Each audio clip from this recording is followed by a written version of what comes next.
Hey gang, it's Jeff from Photo Finish Restorations, and on this episode of Muscle Cars and Hot Rods, we're going to get on this Gen 4 Camaro and get buffing out our refinish, our complete refinish. So check us out.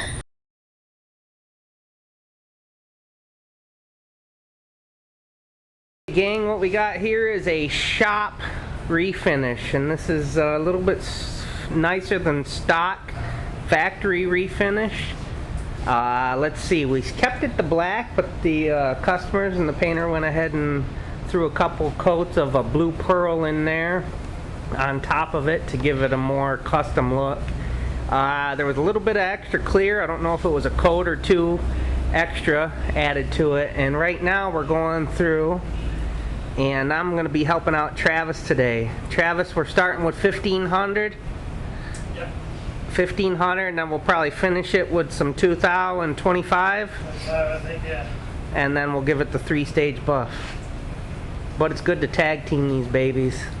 Marcos is coming over. He's going to get a couple runs he put out on the hood. But there's Marcos. He's the painter. So it's his fault. No, I'm kidding.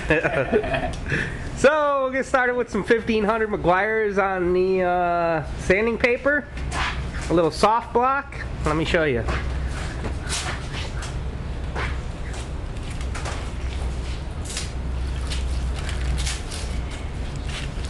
Let me get the camera all wet. Alright, we got our Meguiar's 1500 grit. We've got our Meguiar's mirror glaze soft block. And then we'll back it up with a Durablock. A little bit firmer. I'll just wrap the mirror glaze up like this.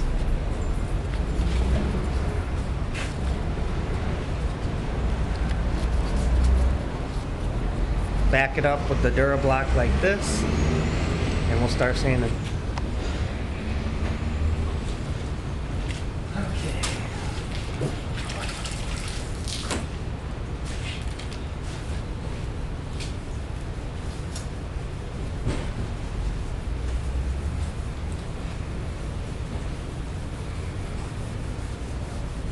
Now you don't have to, but it's a good idea to go ahead and tape off the adjoining panel so that you're not accidentally hitting it, because we'll go ahead and bring our sanding all the way up to the edge.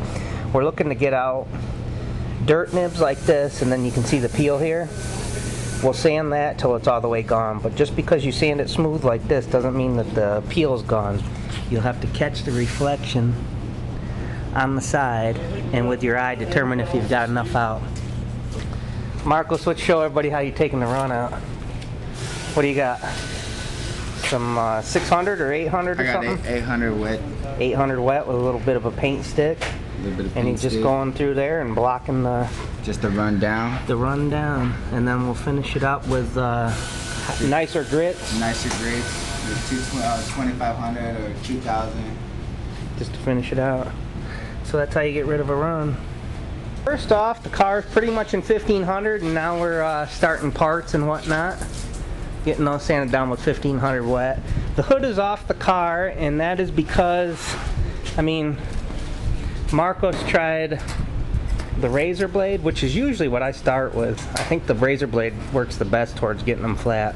He was using this, and then also I have one of these old aluminum blocks, but if you look, the sag was just too much. Am I going to be able to get it?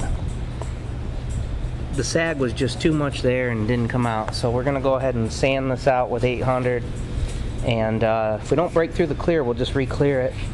But if we have to spot in some color, we'll go for it. Like this one here, you can see just ended up looking like a dent, the run. So we got the hood off the car. That's gonna get fixed if it needs a little bit of clear. I mean, chances are you could get these runs out, but by the time you were done buffing and everything, there'd be such a thin amount of clear there that it probably wouldn't last too long anyway. So we'll get the re-clear going on that, fix those runs. Another thing I wanted to point out is we go ahead and we sand all the way down, and you're thinking, well, your eye is only sitting up here to see orange peel. But what you catch, well, the reason why we always sand all the way down is you'll catch the reflection of the ground in there and you'll see orange peel, something wicked.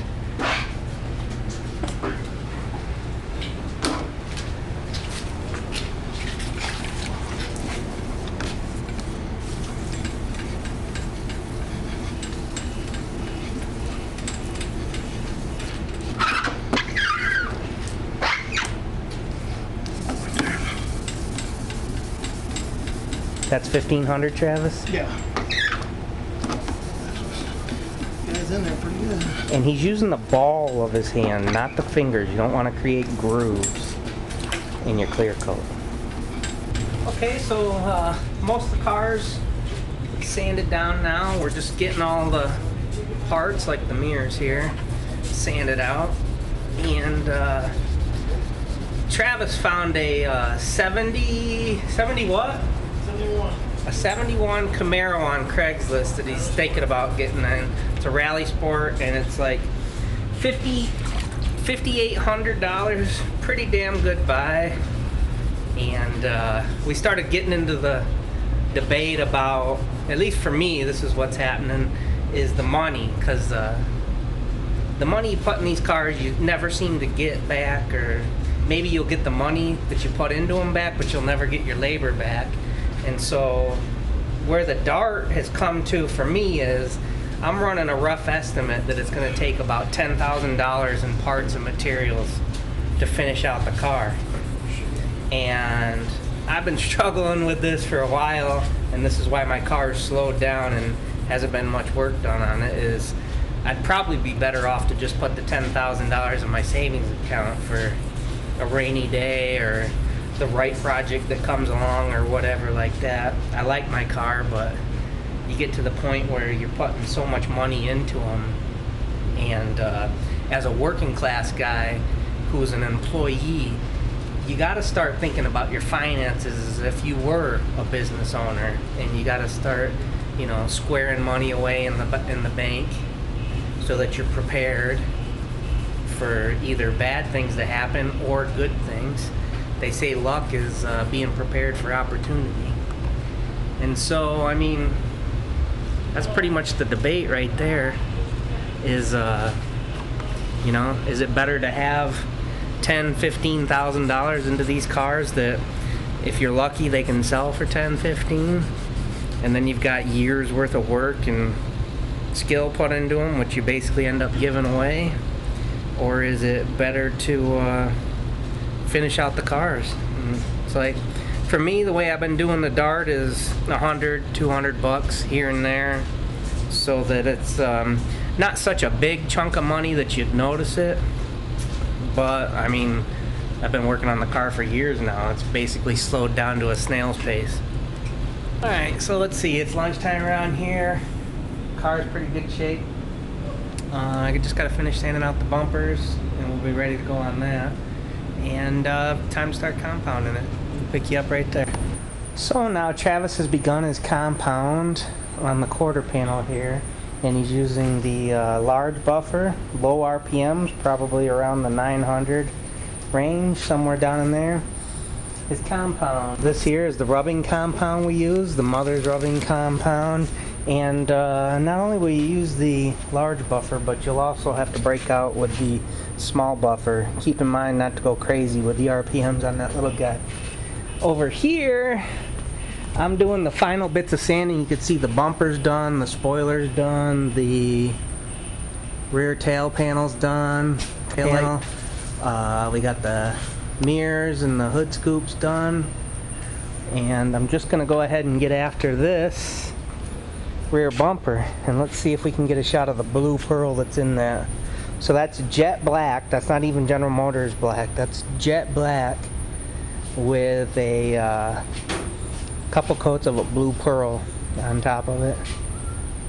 In here sits the hood, all freshly re-cleared. This thing, the runs that we wanted to get out, was hit with 800 on a block, and they came out without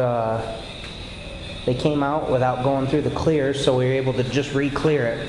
So what we ended up doing was, what Marcos ended up doing was probably throwing down a membrane, which is ready to shoot clear with Clearcoat and hardener, and then reduced about 300%. Today's high solids clears don't have enough solvent in them, and so they don't adhere as well to the panels. So having that over-reduced clear the solvent pulls the resins down into the scratch, and the solvent evaporates out, and then it's ready for 3 coats of a good high solids clear. We use DC 5300. So Travis is the lead on this because the man knows how to buff like crazy. And the way he likes to approach it is you get the car in 2000. Then you mask off your panel you're about to tack, hit it with the 2500, compound it, machine glaze it, and foam pad polish it. Get that one panel done, move on to the next, and continue on. I mean, everybody's got their own different ways. I'd probably do it something different, but as long as they all end up working in the final, it doesn't really matter. Let's get a close-in of him as he machine glazes the panel.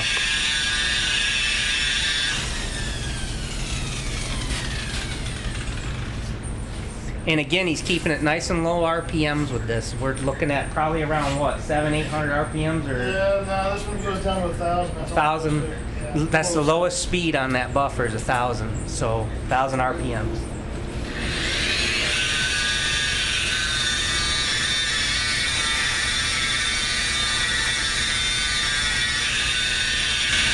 I mean, there's even different schools of thought on RPM range. I mean, some people will buff it out with the low and then crank it up to 3,000 and burnish that clear coat out. And I don't know, it seems a little crazy to me, but it does work. Seen it done. Tighten in a shot with the foam pad polish, the final stage. A car like this might get a little bit of ultra fina afterwards, depending on what it looks like, but generally if you keep a clean buff job the whole way through, you don't get a lot of swirl marks anyway, even though it's black. But sometimes the black's a little finicky and it likes a little ultra fina glaze.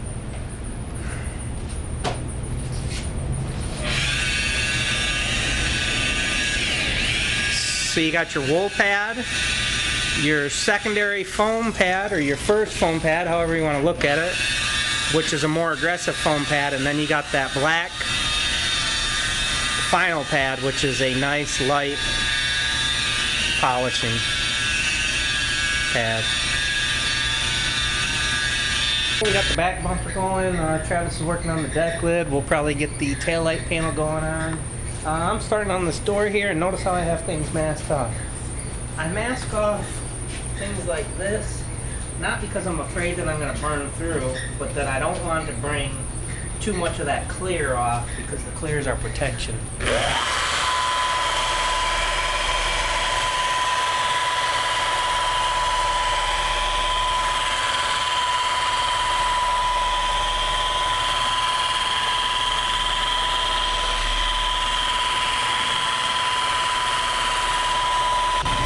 Okay, I also wanted to take the time to mention that we fully detrim our complete refinishes so that we can provide a warrantyable refinish.